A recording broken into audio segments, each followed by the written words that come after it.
اللہ تعالیٰ نے جنات کو پیدا کیا اور ان کو زمین پر بسایا۔ جنات ہم سے سینئر ہیں۔ جناتوں کی ایسی آبادی تھی دنیا میں جیسے ہم انسانوں کی آبادی۔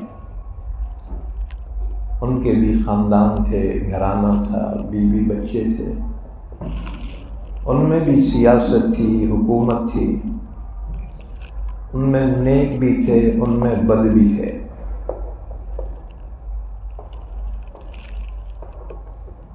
ان میں خاص طور سے ایک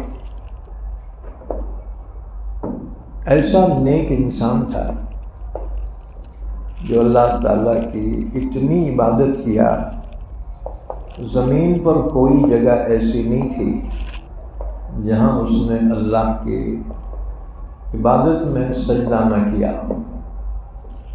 اللہ اس کی عبادت سے بہت خوش ہوا اور اسے آسمانوں میں بلا لیا۔ آسمانوں پر بھی اس نے اتنی عبادت کی کہ کوئی جگہ ایسی نہیں تھی جہاں اس نے اللہ کے لیے سجدہ نہ کیا۔ اللہ بہت خوش ہوا اور اسے پھر جنت کا انچارج بنا دیا، جنت کی چابیاں دی۔ اس کا نام تھا عزازیل۔ عزازیل۔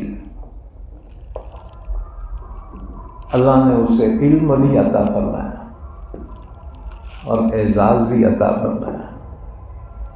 بس جی اسے اس بات پہ غرور ہو گیا اور وہ سمجھنے لگا کہ اللہ کی مخلوق میں مجھ سے زیادہ افضل کوئی بھی نہیں ہے، اور تھا بھی بڑا قابل۔ یہ فرشتوں کا استاد تھا، معلم الملکوت۔